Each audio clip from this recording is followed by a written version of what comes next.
Hello, everybody, and welcome to the Mimo DeFi podcast. Mimo DeFi, of course, being the #1 DeFi protocol that allows you to access your crypto without selling it. Today, we have a very special guest, Naim Boughazi, head chief of product. We were playing with the title that you're currently going with these days. Overall, though, I guess you oversee a lot of the product and kind of manage some of the team that goes around along with all that. And so today we're going to be talking a little bit more about the product, of course, the vision for the product. Going to get a little bit into Naim's life here and his role here at Mimo. I'm very much looking forward to it. I can see he's getting a little worried already, but it's going to be great. So Naim, thank you so much for hopping on today. Thank you so much, Nick, for having me. Hello, everyone. I'm very happy to be here. This has been a long time in the making, right?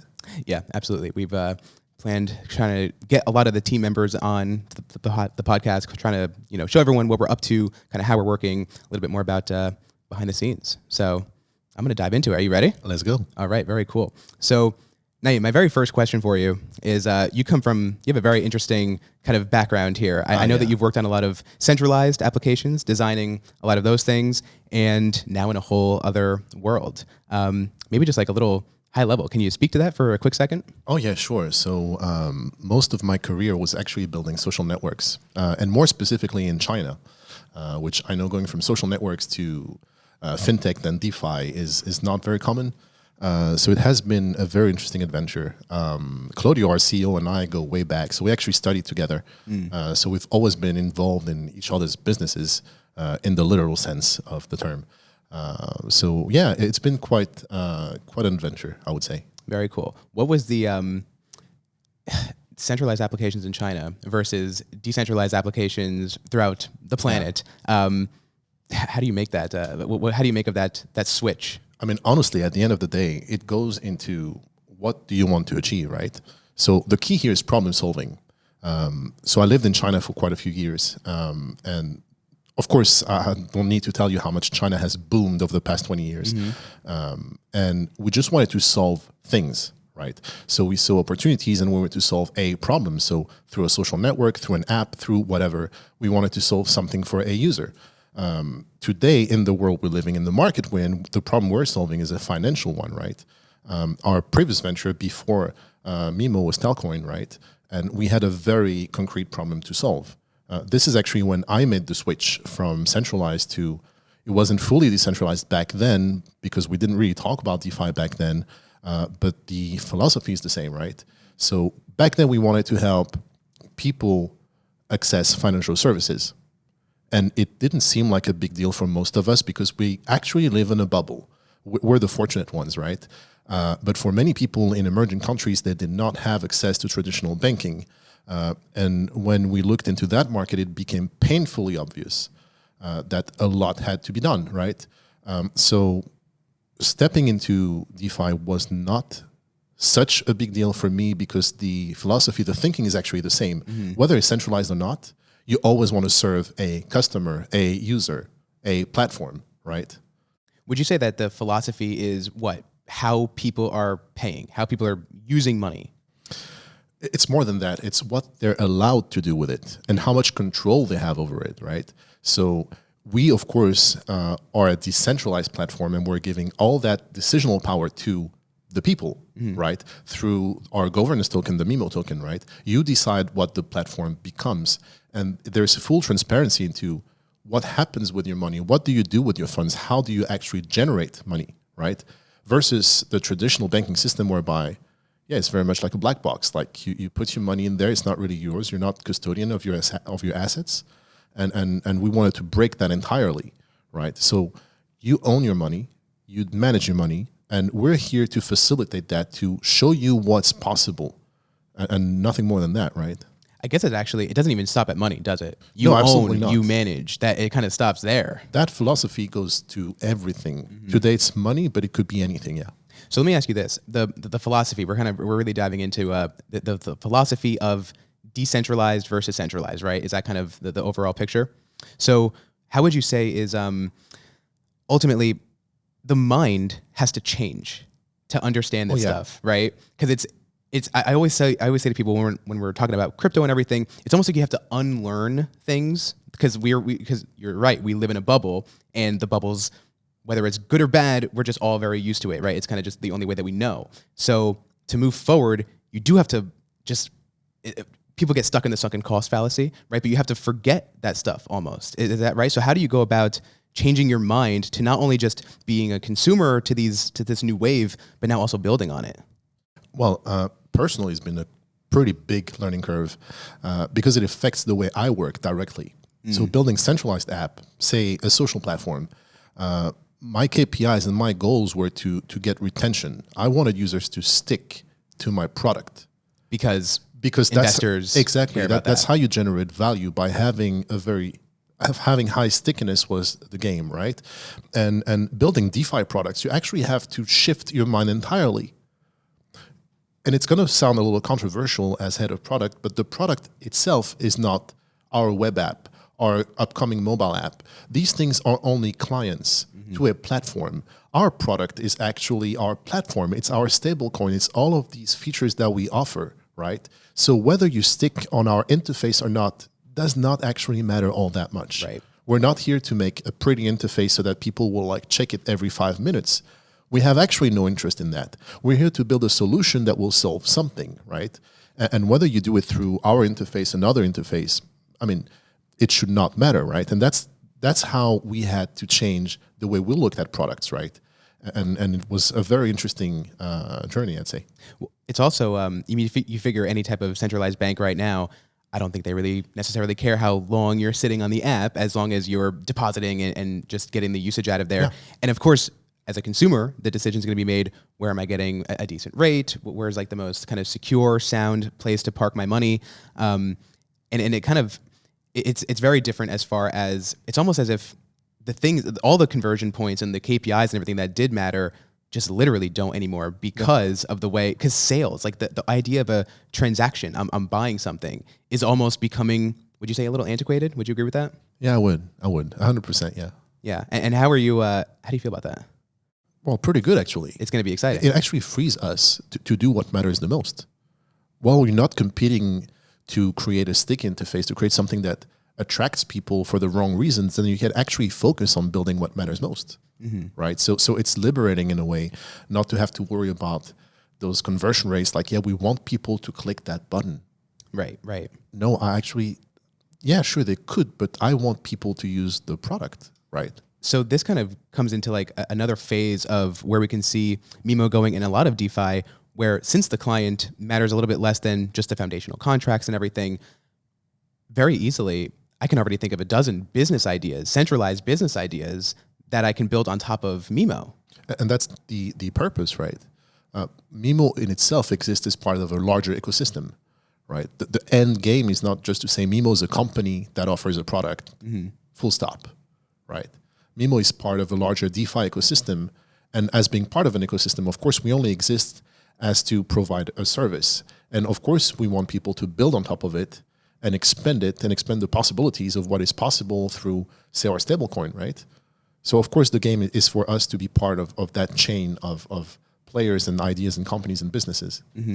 So what would you say then is, what sets Mimo apart from other DeFi applications? Of course, I'm going to be a little biased here. By all means, let's hear it. we're here for that after all. I would say it's actually our user thinking.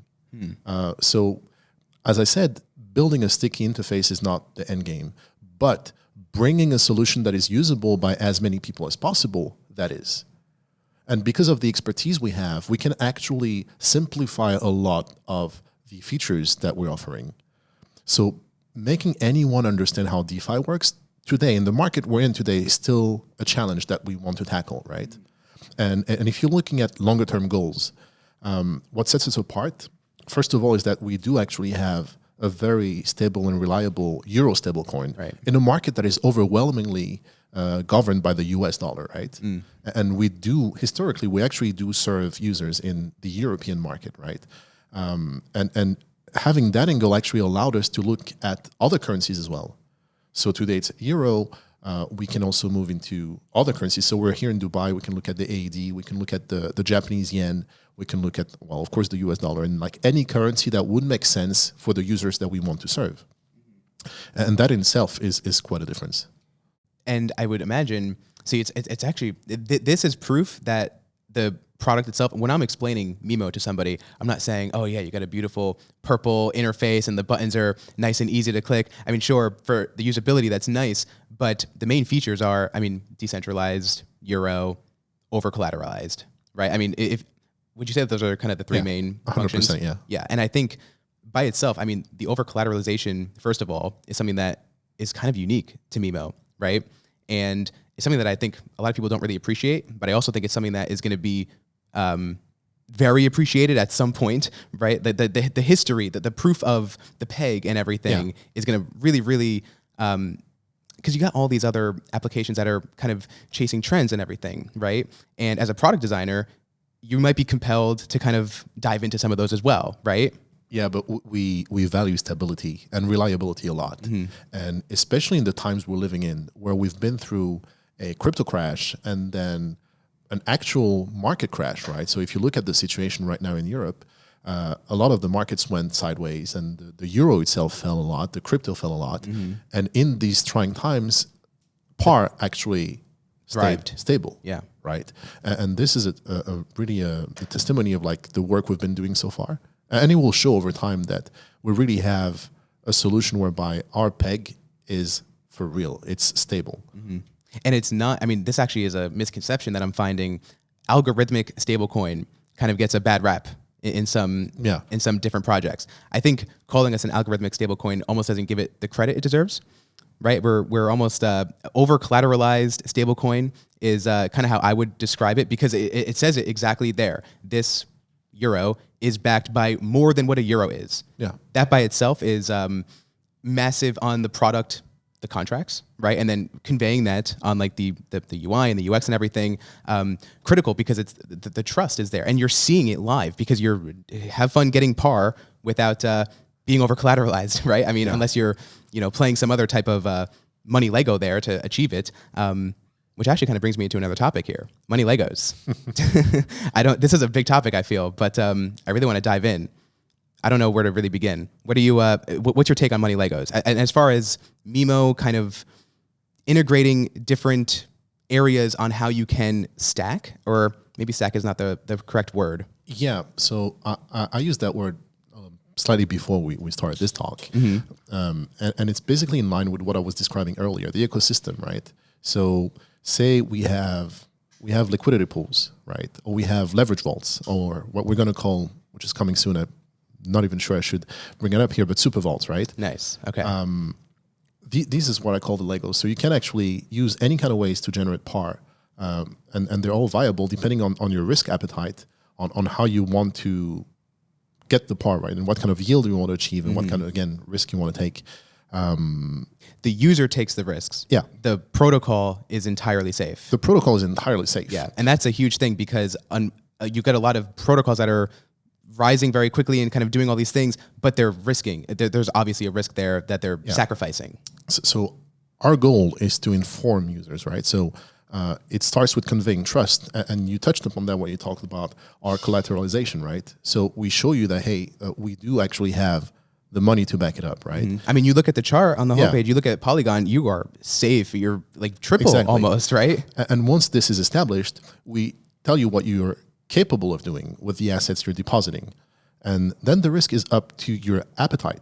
So it's not that the protocol itself will put you at risk, is how much gamble you're willing to take on your own.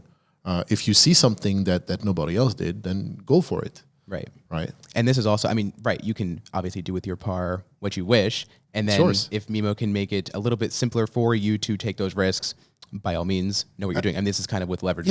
We're here to inform you, really. Like, we're here to tell you what you could earn and what you could lose, right? And as long as this is very clear, the users know what they're getting into. Right. Very interesting. What other, as far as just as it stands right now, lending platforms, kind of, this is a popular category in crypto, right? Where do you think Mimo stacks against a lot of these other ones that are kind of out there right now? Fairly well, I would say, obviously, because we've been talking a lot about the lending platform, but we also have a wallet coming up, and that wallet actually offers an off-chain to actual fiat, right? Right. Which is something some players are doing. But since we're offering a euro stablecoin, it's going to be easier for us to serve a very specific euro market, right? So this is also quite a USP for us. That whole process, and especially being over in the States, we see kind of the SEC coming after all of the different, how might you call them? The CeFi applications that might have a token as well, right? Where they're kind of incentivizing that way, get more benefits out of the application and everything. And it's entirely your on and off ramp, right? So to have that, but with the differences and the massive difference that it's difficult for people to appreciate right away. Mimo started with DeFi, right? So you can start centralized and then end up getting hammered by the SEC, maybe having a lot less coins are less available, but we're living in the entire open, right? Like there are no boundaries as far as kind of what we can do because it's just all on chain, right? So then to bring that over to CeFi, are there challenges with that? Oh yeah, obviously. For the very reason you just stated, Mimo is entirely DeFi. And it could scare some potential partners. We do. They just don't want to touch it, maybe, right? Yeah, of course, because the regulatory landscape changes so fast. That you don't know what you're getting into. But luckily, we actually have the proper licenses and the right partners as of today to build what we're willing to build. But it doesn't come easy, for sure. Yeah. And I think the reward. I mean, I'm almost a little. Upset that I don't use a euro regularly. I think the app is going to be amazing. I'm going to have to, I'll use some international money for a little bit just to... Yeah, come over to Europe. We'll be happy to have you. Well, Miami kind of feels a little foreign sometimes, especially lately. Very cool though. All right, so switching gears a little bit as far as your role here at Mimo, right? There's clearly a ton of different things that we could be doing. Obviously, everyone only has so many resources to kind of allocate towards specific things. I would love to hear a little bit about your kind of triage on what to do, when to do it, how much should we allocate here, and what's determining kind of what to allocate the energy to, right? I mean, if there's only so many people, you have trends, you've got different protocols out there. How are you making decisions? Based on impact, obviously. What will bring the biggest impact? What will increase the value of the protocol? What will bring value to the user? How can we offer something attractive to our users, right? But now what if you can only pick two, right? I mean, the age-old kind of triangle of speed, cost, and I'm forgetting the other one, but it's like pick two, right? You know that meme? Yeah, I would have stability in those three, right? Yeah, that's fair. And yeah, of course, speed. Of course, we want to have our features out as soon as possible, so we'll have the lowest hanging fruit being worked on, right? But of course, we also want to build the biggest impact. So it's a balance, and I have to give props to our team. We're actually not that many people in our engineering team, and they do an amazing work, and they work around the clock, and right? So very quickly, yeah. Yeah, so we do have to compromise a lot.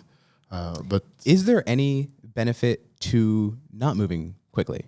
I mean, kind of Bitcoin almost exemplifies this, right? Like they almost pride themselves on the slower blocks is like, this is why it works, because it's a little bit more robust and just like a little bit more sound as a result. Is there a benefit to letting things settle? Not today. Okay. Not today, because we're still in a very young market, right? What we're building now, we're actually shaping the industry as we're building it. Right. And we're creating. Yes, this is a new thing. Like, it wouldn't make sense for now to take like the slow approach, like I'm going to build slow and steady, because the reality is that we do not know how the market will be in 2 years. We just don't. And how are you hedging for that? Yeah, of course. Yeah. So, I mean, in your mind, you have somewhere, okay, here's what the product might look like if the market does this. And then depending on that, maybe we can actually pull this off if it moves that way. I mean, the entire company is not that old, right? Right. And we've already gone through. We've already gone through quite a lot of changes. And we do constantly hedge for that. We do have to think about where the market might go and what people might want. And we have to adapt. So no. I think, if anything, we want to increase our pace by quite a lot. But slowing down at this point doesn't make any sense. Maybe 10 years from now, once the market gets more mature and we have different ambitions, then yeah, we might take a different approach. But as of today, no, absolutely not. What does Mimo look like in 10 years? I wish I knew. I guess we all wish we knew. Right? Yeah, as I told you just like a minute ago, we don't know what's going to be in 2 years. I can tell you what what we hope Mimo to become, right? Let's hear it. Basically, I see what we're building as a potential backbone to all traditional financial services, right? So as I said, we are a platform, and that platform wants to be used, right? So 2 years from now, instead of having, say, a regular savings account open at your bank that offers you like a ridiculous yield, your bank will sell you, a user, our product, right? So if we can bridge that world, then that will be, for us at least, quite an achievement. Are they going to know? They're not going to even, the consumer's not They don't even need to know. They're not going to know it's Mimo. All they want to know is like, how many % are they getting per year? Right. That's actually, I mean, that's pretty much the main kind of marketing tool for DeFi right now. Just how are we stacking money around to get the user the kind of greatest benefit in the most secure fashion? It's very interesting as far as, I mean, I'm seeing these as well, right? I mean, there's, especially being over in the States, I'm seeing these CeFi apps come out that they're trying to be these banks, and then you kind of look a little bit more into it, and it's just, they're just literally stacking in some DeFi protocol. And then now almost me as a consumer though, I don't know if I'll just go straight to the protocol, right? But I'm a little bit too sophisticated for that one. But then you also figure, what are the risks, right? I mean, if someone doesn't know the underlying kind of what's happening there, do you see that? Could that go haywire at all, or what? Well, of course it could. It's up to that middleman to kind of manage that. To that middleman, and that's why Mimo does so much on educating and making sure that exactly. Yeah, like we have all the tools for you to stay safe, right, with your assets. But it really is, we're non-custodian, right? It's really up to you. What you do with your assets is up to you, right? They could go crazy and they could get liquidated, and we don't want that to happen, but they could, right? Right. Which at the end of the day is not a bad thing for the protocol. It's just a sad event for whoever. It's supposed to happen, yeah. Interesting. So, Naim, what do you think I'm missing? Well, that's a good question. You tell me. What are you excited about right now these days? Too many things to list. Absolutely everything. I mean, have you seen what we're building? That's true. Yeah, you're right. How are you using Mimo? What's like your... I'm actually a very conservative user, right? I don't... You're not going the max borrow? No. I don't do max leverage myself, no. Okay. How are you... I was actually... the interesting features as far as the MCR and everything, right? How do you decide on how to design that? So one thing that I actually always wondered within, and I've taken a look at kind of what's actually happening behind the scenes here, but open up a vault and you want to mint some par, you put in some ETH, safe amount. Yeah. What is safe? So there's a deeper calculation that comes into play. I wanted to get here. Right. And I'm not the person for that. Okay. Right? I'm not going to spoil the fun for your next guests, right? Yes. But we agree internally in what we consider safe based on a lot of factors. How stable your collateral is, right? How much confidence we have in that collateral. So, of course, when you deposit ETH, of course, ETH has price fluctuations, right? But we know how stable it is, roughly speaking. We know how confident we are that we can liquidate it if needed. Right. And based on all those parameters, we set an MCR, right? Which is adjusted, it's dynamic, right? So we can change it any time if we feel that, well, the market is going this particular way. Right. But as I said, for the actual recipe, you'll have to talk to our cook. I'm not going to... I'm very much looking forward to that. I think that's going to be an amazing episode here. Sure. This one was also fantastic. And I don't know. I mean, unless you got anything else for me, Naim. I think we're good. I think we're good to wrap up here. All right. Yeah. Well, everybody, thank you very much for tuning into the Mimo DeFi podcast. Naim Boughazi. Are you on Twitter or anything? Where can we find you? I'm very shy on social media. Okay. I'm on Telegram, and you'll find me on our Discord. Okay, So hit us up on Telegram. I am not shy on social media. You can find me on Twitter at NickCollabs, ranting about some DeFi here and there. And of course, be sure to leave us a 5-star review if you found this helpful. Be sure to open up a vault over on Mimo.capital. Check out Alpha to see some of things before anybody else does. Of course, be careful and let us know inside Telegram if you have any questions. Everybody, thank you very much, and we'll see you soon. Thanks a lot, Nick. Of course.